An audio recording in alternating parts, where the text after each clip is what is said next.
Kalau saya bicara apa namanya pengalaman dan keahlian yang punya skill lama ataupun pengalaman lama ataupun skill yang banyak, bagi saya kalau tidak punya kesadaran dalam berkendara sama aja kok. Namanya musibah itu tidak ada di kalender, ya kan? Teman-teman juga manusia, saya juga manusia gitu loh. Sebagai contoh gini,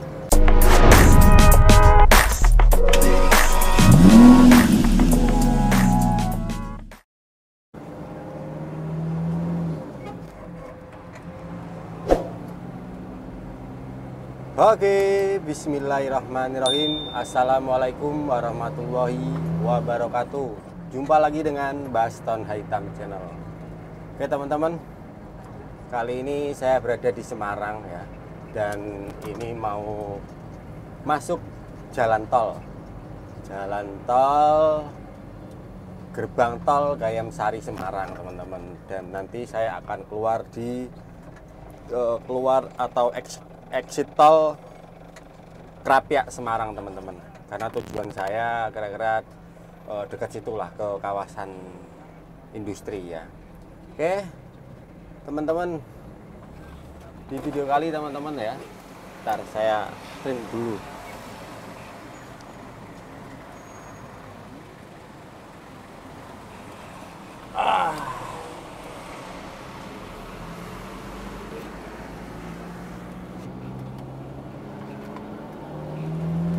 Oke teman-teman ya, mumpung kali ini saya berada di jalan tol ya, kali ini mungkin saya akan kasih contoh kesadaran dalam berkendara di jalan tol ya. Dan pastinya mencakup 3 hal yang sudah pernah saya sebutkan ya. Saya ulangi lagi, kesadaran dalam berkendara itu adalah bagaimana diri kita lebih mengerti ya tentang sesuatu ya, yang mencakup 3 hal. Yang pertama diri kita, terus yang kedua kendaraan kita, terus yang ketiga adalah bagaimana kita bisa lebih peka, lebih pintar membaca situasi yang ada di sekitar kita. Nah teman-teman, mumpung kali ini saya berada di jalan tol, kali ini saya mau kasih kesadaran dalam berkendara. Ya memang ini umum dan mungkin juga sudah teman-teman lakukan dan sudah banyak teman-teman pastinya melakukan ya, dan tahu peraturannya juga ya. Oke, yang pertama pastinya teman-teman ya, namanya juga jalan tol itu dikhususkan untuk roda 4 ke atas ya kan. Jangan sampai yang masuk jalan tol itu malah ada roda 2 ya, ada sepeda ya. Kalau izin atau khusus sih saya juga nggak tahu ya, intinya kan umumnya roda 4 ke atas ya kan. Dan pastinya kita harus, kalau sekarang itu punya yang namanya kartu tol teman-teman. Kartu tol ini wajib untuk sekarang ya, kalau dulu masih bisa bayar cash, kalau sekarang wajib punya kartu tol. Bahkan teknologi yang terbaru itu cuman didaftarkan di plat nomornya atau di mana gitu. Jadi di gerbang tertentu, di gerbang tol tertentu, teman-teman tinggal lewat aja tanpa harus bertransaksi untuk berhenti mengetap gini. Kalau kayak gini kan harus tap ya, gitu ya kan. Terus sebelum teman-teman masuk jalan tol, pastikan teman-teman kartu tol teman-teman ini ada saldonya ya, ada isinya. Jangan sampai tidak ada isinya. Karena apa? Kalau tidak ada isinya, yang pasti akan membuat kemacetan panjang, dan kasihan teman-teman yang lain nanti menunggu Anda gitu loh. Karena sebenarnya juga petugas di gerbang tol itu tidak bisa menolong Anda ya teman-teman ya, kecuali di dekat gerbang tol itu ada transaksi isi ulang tol gitu ya. Kecuali di situ teman-teman harus isi dulu. Kalau pinjam kartu tol orang lain di belakang juga nggak bisa gitu loh, nggak bisa, harus pakai intinya kartu tol gitulah. Kalau mau isi tol ya harusnya teman-teman mungkin bisa ke minimarket dulu, ataupun sebelum gerbang tol biasanya kadang itu ada gitu. Jangan sampai kita merugikan orang banyak gitu dengan alasan lupa atau bagaimana gitu. Jangan sampai itu. Terus, dan ketika kita menyadari mau lewat jalan tol ya, segala apapun itu pastinya harus teman-teman ketahui sebelumnya ya. Seperti sekarang apa namanya, sudah ada tilang seperti itu ya kan, di jalan tol maksimum kecepatan 80 sampai 100 km per jam ya, contohnya seperti itu. Dan masih banyak lagi teman-teman. Nah, untuk di jalan tol teman-teman pastinya sudah tahulah bagaimana berjalan-jalan tol itu bagaimana gitu ya. Rambu-rambunya saya yakin teman-teman juga hafal ya, ngerti banyak itu ya kan. Nah, yang patut dimengertikan juga lagi adalah tentang diri kita yang pertama teman-teman ya. Diri kita ketika kita masuk jalan tol, apalagi secara jarak jauh, pastikan teman-teman diri kita itu sehat, jangan sampai lelah gitu atau capek, bahkan sampai mengantuk itu. Apalagi teman-teman pakai muatan penumpang dan lain sebagainya, itu pastikan itu jangan sampai itu. Pastikan teman-teman sehat tuh. Karena di tol kalau lengang ataupun lurus terus ya kan, sepi seperti itu teman-teman ya, apa namanya, itu pasti membuat bosan dan ngantuk. Nah itu walaupun teman-teman apa namanya udah tidur cukup, teman-teman nggak ngantuk, tapi terjadi yang namanya kebosanan teman-teman.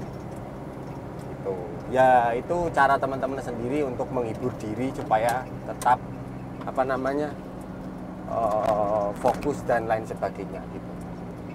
Terus yang kedua itu tentang kendaraan kita. Nah teman-teman ya, kalau menurut saya sendiri ya, kita di jalan tol harusnya kendaraan yang kita pakai itu harus lebih ekstra sehat gitu loh ya. Maksudnya gini teman-teman ya, ya jelas lah, maksudnya kalau sehat harus jelas sehat, mau di jalan manapun harus jelas sehat. Maksud saya gini teman-teman, di jalan tol itu penuh dengan yang namanya sebuah banyak peraturan ya kan. Kalau teman-teman ada ketrobelan ya kan, trouble nih, yang pertama pasti mengganggu orang banyak. Namanya jalan tol itu jalan bebas hambatan ya kan.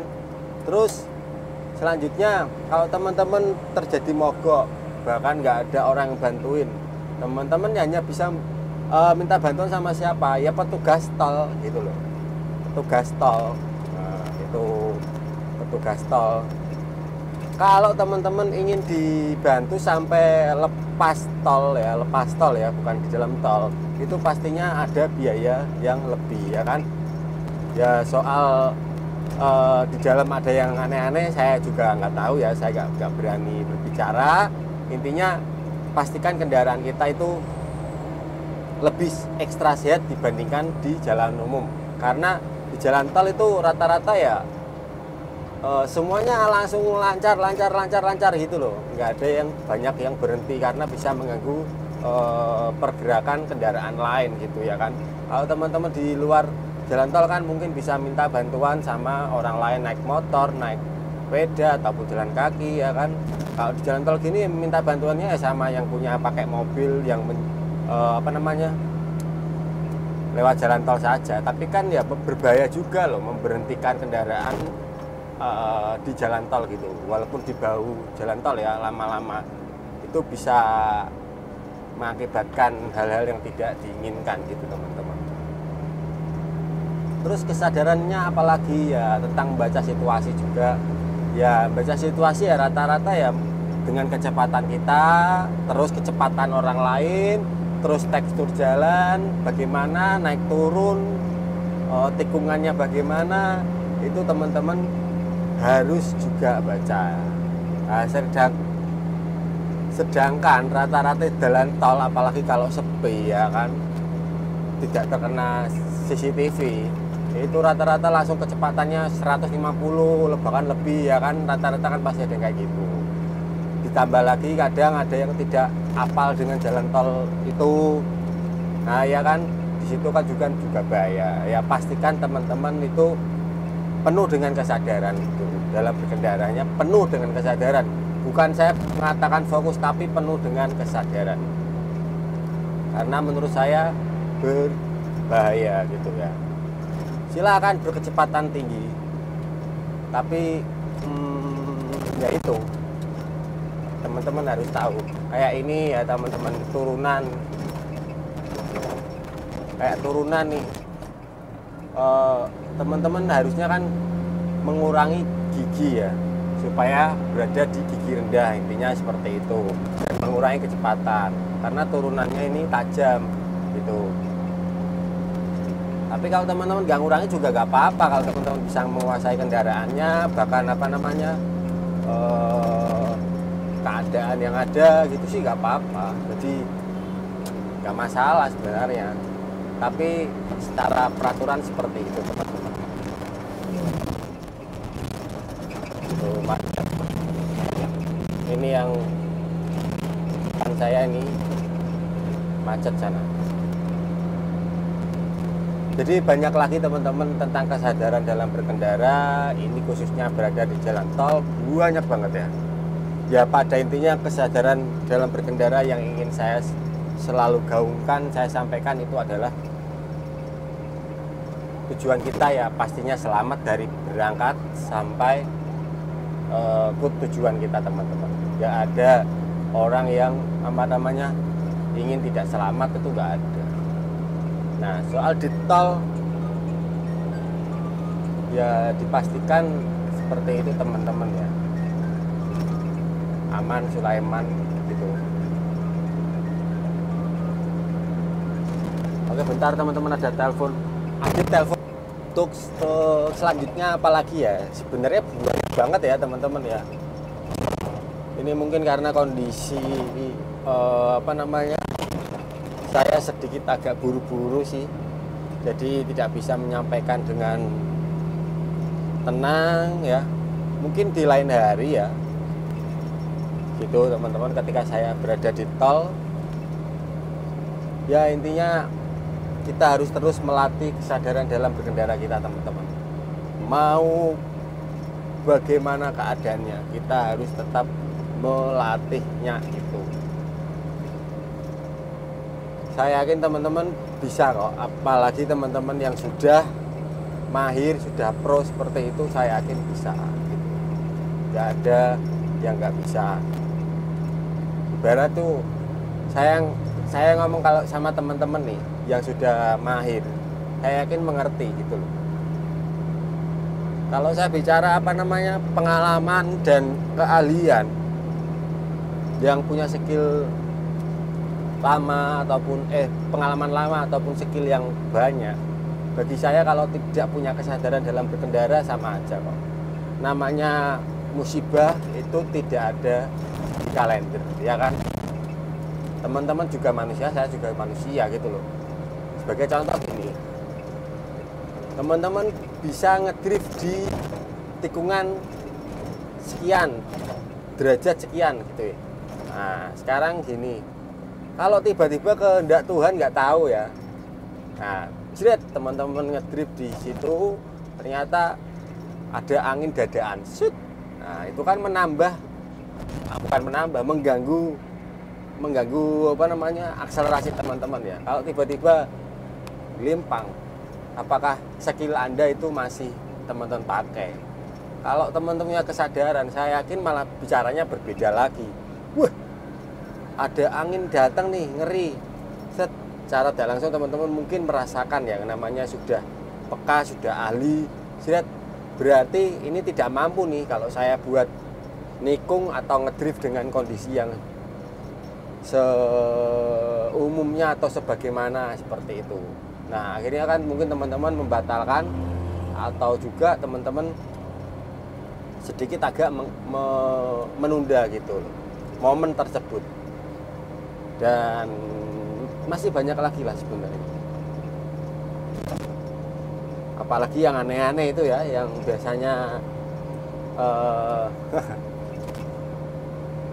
oknum-oknum tertentu kejar-kejaran sama sopir truk tuh. Wah itu kan pastinya harus punya kesadaran tertentu tuh ya enggak. Kalau nggak punya kesadaran tertentu tuh, teman-teman nih baru pertama kali nyetir truk ya, lewat jalan tol pakai truk, teman-teman ketemu oknum-oknum tertentu, pasti teman-teman akan ya udah ini ketangkap gitulah, seperti itu ya kan. Tapi kalau sudah mahir, sudah pro, sudah dapat informasi banyak, saya yakin sih bisa melewati itu, bahkan ya sebagaimana lah intinya. Oke teman-teman, ini sudah mau keluar jalur tol ya. Terima kasih teman-teman ya sudah menonton. Mohon maaf kalau ada salah kata atau kurangnya. Semoga teman-teman mengerti. Sekian dari saya ya teman-teman. Sekali lagi saya mohon maaf ya. Jangan lupa dibantu subscribe, like, komen, dan share video ini. Sekian, wassalamualaikum warahmatullahi wabarakatuh. Tadinya saya bisa menyampaikan banyak, sangat banyak sekali. Berhubung buru-buru, ini tadi ada tambahan telepon lagi, bikin nggak konsentrasi. Cuaca sedang panas dan ramai sekali sih sebenarnya tadi. Menurut saya kondisi jalan tadi yang saya lewati ramai ya, gitu.